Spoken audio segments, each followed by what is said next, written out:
पहलगाममध्ये झालेल्या आतंकी हमल्यामध्ये निष्पाप नागरिकांचा जीव गेला।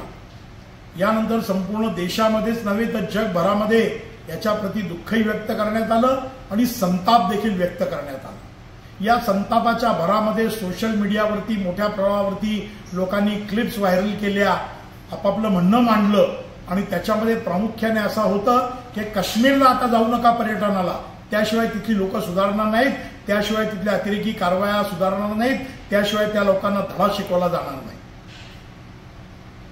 ज्या वेळेला हा हल्ला झाला त्यावेळेला त्या ठिकाणी असणाऱ्या अनेक नागरिकांनी हे स्पष्ट केलेलं आहे की अतिरेक्यांनी धर्म विचारून गोळीबार केला। हे जरी खरं असलं तरी त्याचबरोबर त्याची दुसरी बाजू सुद्धा आहे की अनेक स्थानिक रहिवाशांनी, जे बकरवाल आहेत, घोडेवाले आहेत, इतर जे तिथले कामगार आहेत किंवा त्या ठिकाणी टॅक्सीवाले आहेत, यांनी नागरिकांना खूप मदत केली। पर्यटकांसाठी त्यांनी जीवाचं रान केलं, हे सुद्धा सत्य आहे। आणि मला स्वतःला याचा अतिशय चांगला अनुभव माझ्या पूर्वी जेव्हा मी काश्मीरला 2-3 वेळा जाऊन आलो त्यावेळेला आलेला आहे। अगदी आत्ताचं बोलायचं झालं तर ज्या पद्धतीनं हा हल्ला झाला त्यानंतर पुण्यातील संतोष जगदाळे आणि श्री कौस्तुभ गणबोटे या दोघांना आपला जीव गमवावा लागला।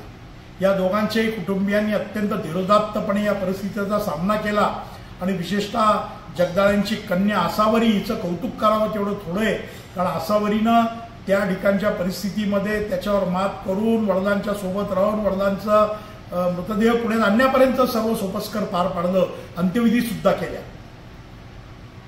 मुद्दा असा आहे की त्यांचा अंत्यविधी झाल्यानंतर पहलगामवरनं एक डॉक्टर नासिर म्हणून फोन आला आसावरीला आणि त्यांनी त्या मुलीला सांगितलं की आम्हाला तुमचे सगळ्यांचे आधार कार्ड पाठवा, आम्हाला डेथ सर्टिफिकेट बनवायचे। त्यावेळेची परिस्थिती अशी होती की कोणावर विश्वास ठेवायचा, म्हणून आसावरीनं मला फोन केला। त्यानंतर मी डॉक्टर नासिरशी बोललो। त्या ठिकाणी माझी एक भाची आहे दीपाली भातखंडे, ही आर्ट ऑफ लिव्हिंगचे कोर्सेस घेते आणि तिचा तिथला सहकारी स्वयंसेवक सलीम मलिकशी संपर्क केला।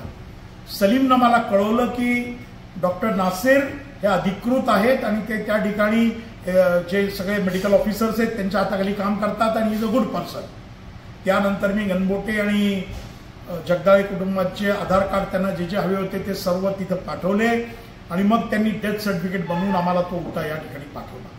नुसतं एवढंच नाही तर त्या ठिकाणचे डीएसपी शहीद फारूक आणि त्याचबरोबर त्या ठिकाणचे पोलीस निरीक्षक रियाज या दोघांनी त्यांच्या सर्व बिलॉंगिंग्स, त्यांच्या अंगावरचे अंगठ्या सोन्याच्या असतील किंवा इतर ज्या वस्तू असतील त्या सगळ्या कुरिअरने पुण्याला या दोन्ही कुटुंबांना पाठवल्या।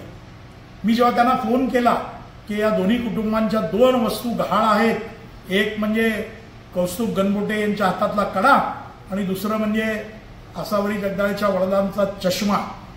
त्यानंतर त्या पोलीस रियाज आणि डीएसपींनी मला आश्वस्त केलं कि भाई हम खुद सब जगह जाएंगे, ढूंढेंगे और उनके सेंटिमेंट्स हम समझ सकते हैं, उनकी भावनाएं हम समझ सकते हैं, उन्हें ये सारी चीजें मिले इसके लिए हम कोशिश करेंगे। मला असं वाटतं की केवळ त्या पोलिसांनी त्यांचं कर्तव्य पार पाडलं नाही तर त्याचबरोबर काश्मीरमध्ये सुद्धा ठिकठिकाणी याचा निषेध करण्यात आला, हल्ल्याचा निषेध करण्यात आला, पाकिस्तानचा निषेध करण्यात आला। डॉक्टर नासिर यांनी तर अशी भावना व्यक्त केली की संदीप भाई, मैंने ये सब जो किया वो कर्तव्य भावना से किया है, लेकिन इससे आगे बढ़कर हमें भी बड़ा अफसोस है, बड़ा दुख है कि इन लोगों के ऊपर इस तरह का हमला हुआ और ये हम लोग भी काफी अस्वस्थ है। डॉक्टर नासिर यांनी तर मला त्यांच्या घरी राहायला या आणि इथं येऊन तुम्ही काश्मीर बघा असंही आवाहन केलं, असंही निमंत्रण दिलं। मला असं वाटतं की अभी भी कश्मीरियत और इंसानियत जिंदा है, त्या ठिकाणची माणुसकी जिवंत आहे आणि जर आपण काश्मीरच्या पर्यटनावर बहिष्कार घातला तर पाक पुरस्कृत आतंकवाद्यांचा जो मनोदय आहे की पूर्ण काश्मीर हे हिंदुस्थानापासून तोडावं, ते जे आता मुख्य प्रवाहामध्ये आले, 370 कलम काढल्यामुळे त्या ठिकाणी विकासाची कामं वेगाने सुरू आहेत, त्या ठिकाणचे नागरिक हिंदुस्थानचे नागरिक म्हणून आता स्वतःला सामावून घेत आहेत, राष्ट्रभक्तीचा विचार त्या ठिकाणी रुजतो आहे। अशा वेळेला जर आपण त्यांच्यावर बहिष्कार टाकला तर मला असं वाटतं की हे चुकीचं होईल।